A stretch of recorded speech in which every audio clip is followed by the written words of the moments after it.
How is it going, Bears fans? Welcome back to another episode of the Bear Down Podcast, the show where we talk everything Bears every day of the week. Today, a pretty quick turnaround for us. As you can tell, me and Parth are both under the weather a little bit, but a pretty quick turnaround for us. We posted our post-game show last night at about 1 a.m. Eastern time, and now we're going to move on to our Week 2 coverage, obviously kicking it off with Meet the Opponents, taking a look at our Week 2 opponents, the Cincinnati Bengals. Today we're going to be talking about the Bengals offense and defense, their Week 1 result, talking about how they match up with the Bears and what the Bears have to do if they want to bounce back from a Week 1 loss in prime time. Before we get into this one, I would like to say, keep up the support, guys, wherever you are listening, YouTube, Spotify, or Apple Podcasts. We're trying to provide the most comprehensive Bears coverage on the web this season, so keep following along with us, and we're going to keep coming to you guys with videos each and every day. I am your host, Chris Maltby. Today, quick turnaround. I'll say it now for the third time. I am joined once again by my co-host, Parth Shaw. Parth, what's going on, man? Doing pretty good. Just a little tired. Feeling a little groggy. I guess just was up late, The game ended so late for Eastern time, which kind of sucks. Just gotta get used to it. Especially when those night games are brutal, and we have to do the post game shows. We have to record too, so it adds an extra hour basically to it, and then you're still on your phone for a bit after. I was about to say, I feel like the worst thing about them is that we record, and then obviously I'm a little bit more active on Instagram than you are. Yeah. I have to go post my whole slate of post game stuff on Instagram.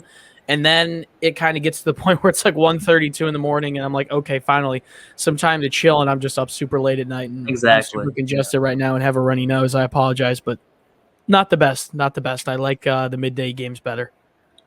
I'm excited to have a noon game next week. I think noon games are honestly one of my favorites. Yeah. So the Bears are going to be back at home, not noon for us, 1 p.m. Eastern for us. Oh, yeah. So, yeah.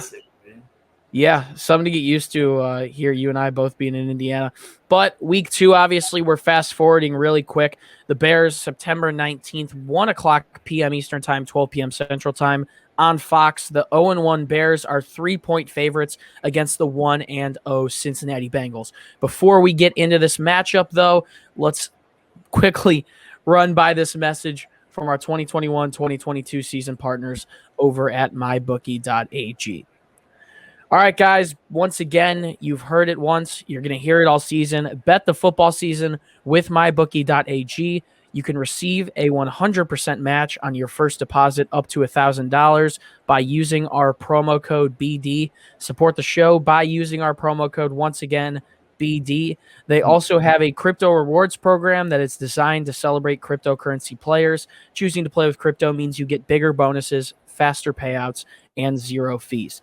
Go to mybookie.ag today and use promo code BD. The link is down in the description. MyBookie, thank you so much once again for sponsoring. And guys, bet anything, anytime, and anywhere with MyBookie.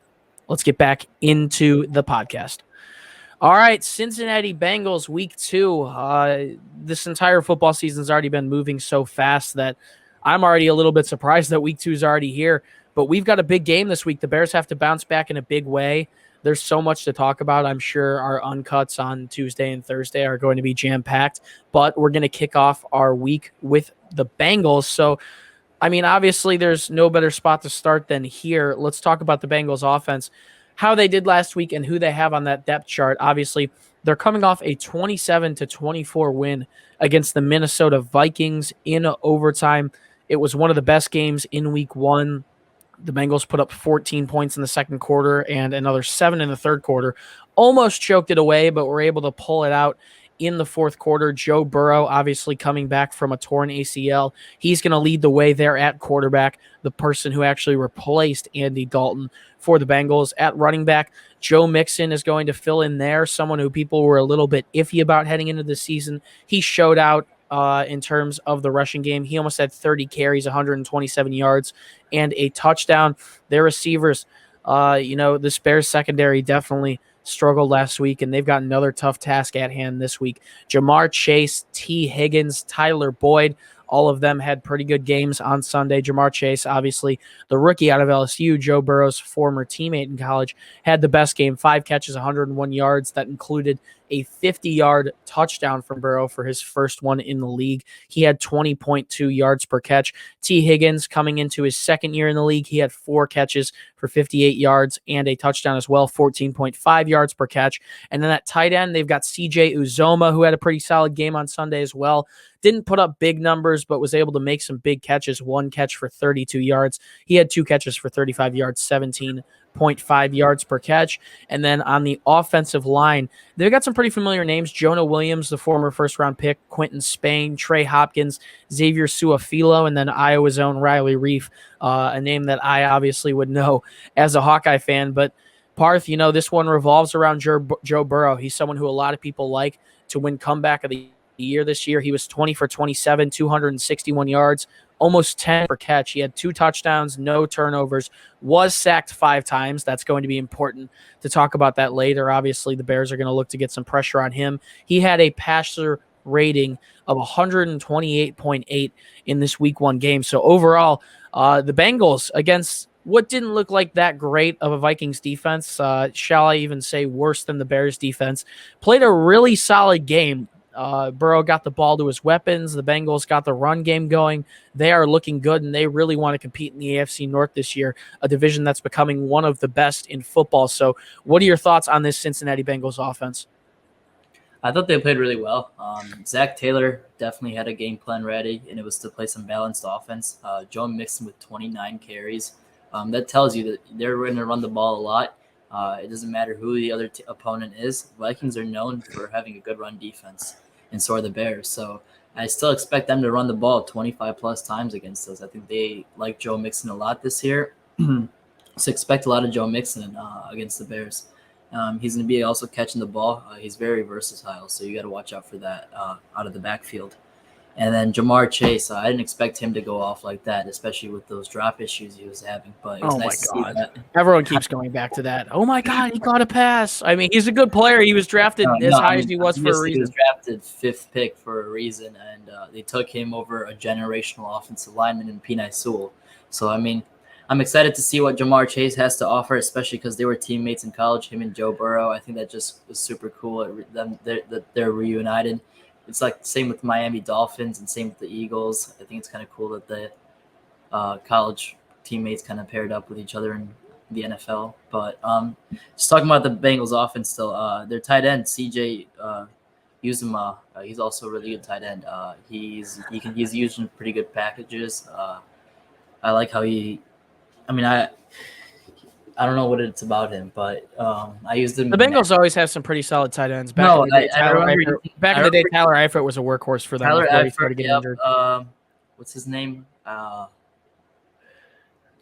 don't even know how you pronounce CJ Uzoma's last name, but Uzoma. That's not what I played in Madden. I used to use the Bengals last year in Madden because I used to love playing with Joe Burrow. But that team is definitely looking pretty solid. I didn't expect them to beat the Vikings, and Joe Burrow definitely coming back from the injury. He looked good. Obviously, his pass rating was very well, 128.8. He played efficient.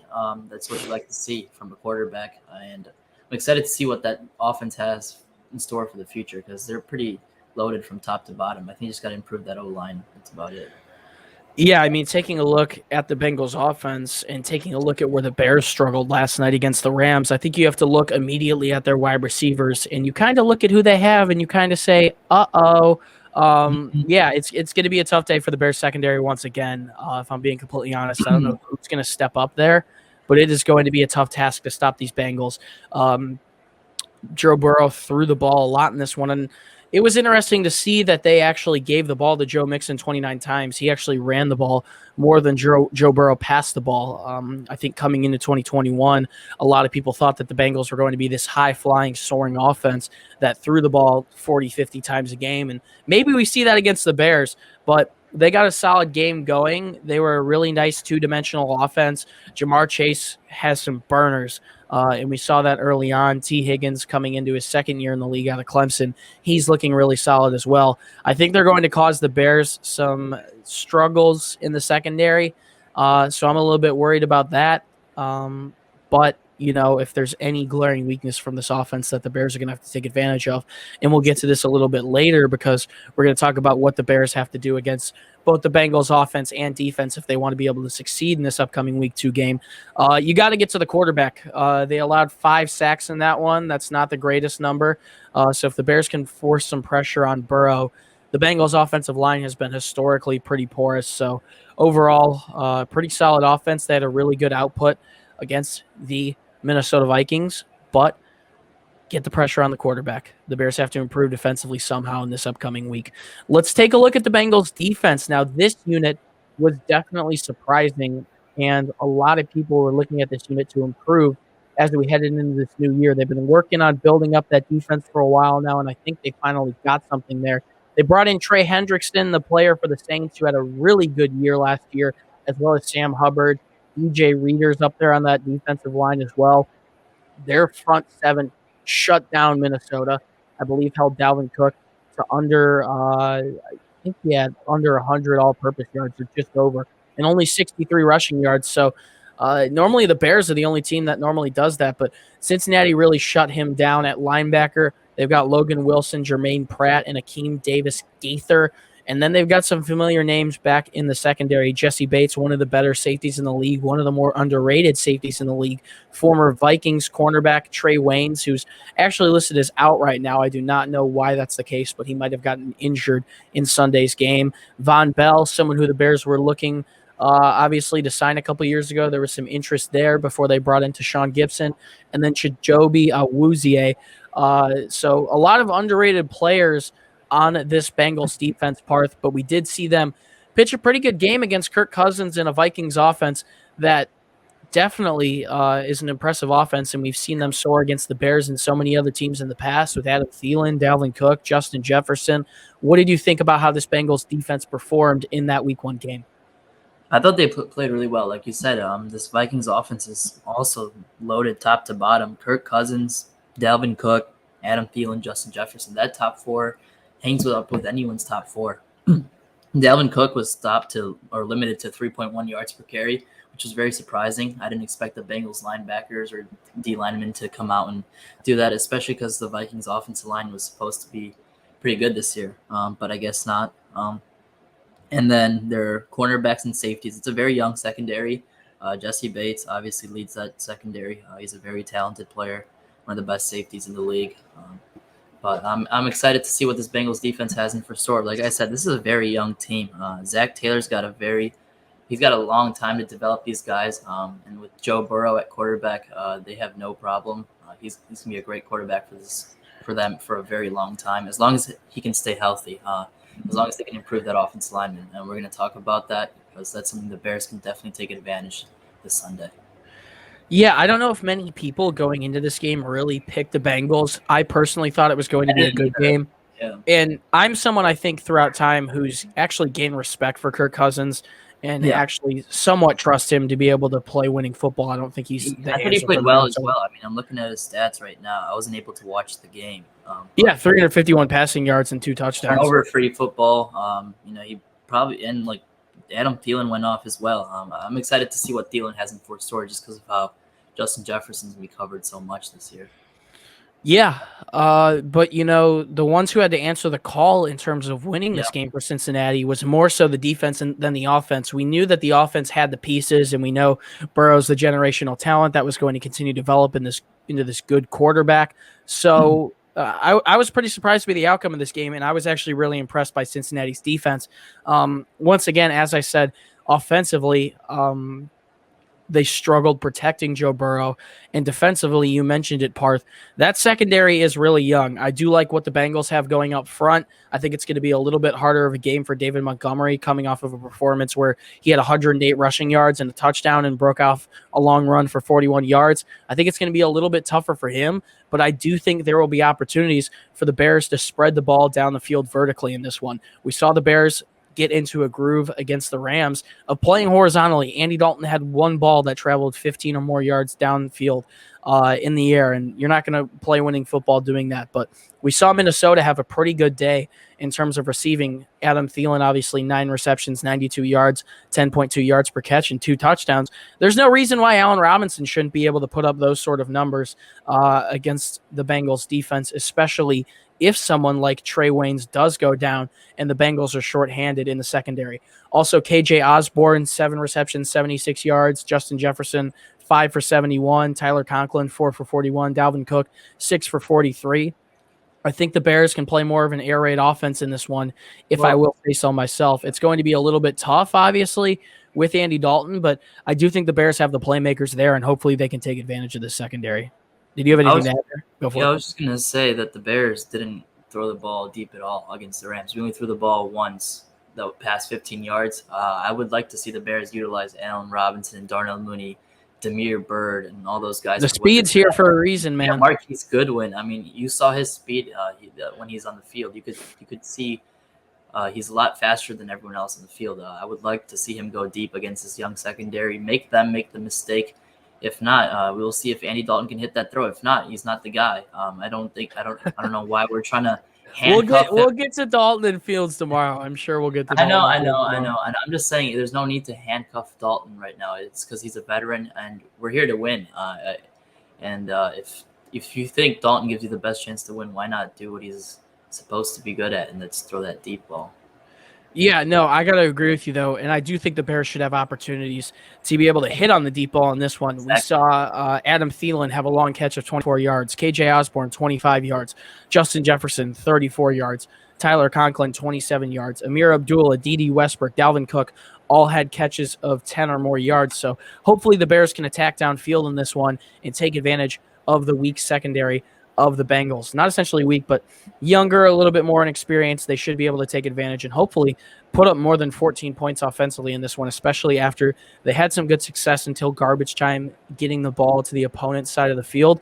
I think that success should hopefully continue in week 2, regardless of who's at quarterback. Obviously, we're under the assumption that it's still going to be Andy Dalton. So, Parth, I'm going to pass it back over to you. We had a lot of analysis talking about getting pressure on Joe Burrow, also taking advantage with the deep shot, taking advantage of the deep shots in this young Cincinnati secondary in week 2.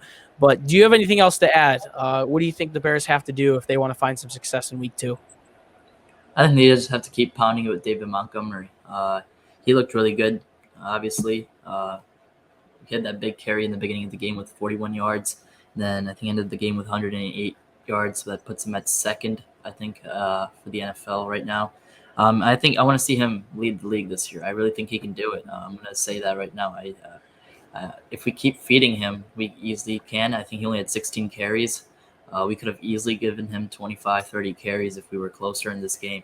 The Bears just can't be down too much. If the Bears are down, obviously we're not going to be running the ball, and that's what happened. But if we can stay in games, slow the game down, we just have to keep sticking to that plan. We couldn't score early. I think that's what affected us. And the Rams were able to take that deep shot early. We got our defense obviously has some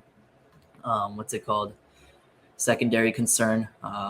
We're in deep trouble there. I don't know what's going to happen. We need someone to step up, or we need Kindle Vildor. Obviously, it was his first start, so you can't blame too much. But we need to see better results. Eddie Jackson, I'd like to see more out of him. I'm not trying to call him out or anything, but you're trying to call him out. Yeah, I mean, yeah, he's. I saw this morning on Twitter that his cereal is on sale at Mariano's right now. Good for him. Good for him. I hope no one buys it. You know what? Cinnamon Toast Crunch, like the normal brand, is better anyways. No, I'm just. But no, Eddie Jackson, like, dude was so talented coming out of the league. I mean, we saw that in 2018. Yeah. Maybe he just fed off of a good defense. I don't know, but it definitely sucks to see him get so much worse all of a sudden. Oh, yeah.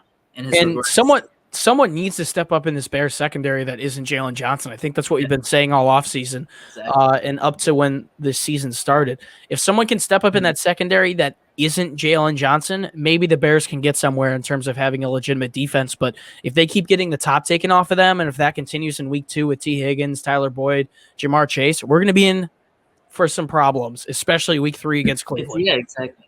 And it gets very difficult to stop the run then because you're trying to stop that deep ball, and then teams can just run all over you. And against Cleveland, if that happens, it'll be very difficult. It's kind of like how the Bears offense used to go one-dimensional, and it makes the defense one-dimensional in terms of they can't stop anything because they're not sound all around. You've got to have a solid unit that can do a little bit of everything.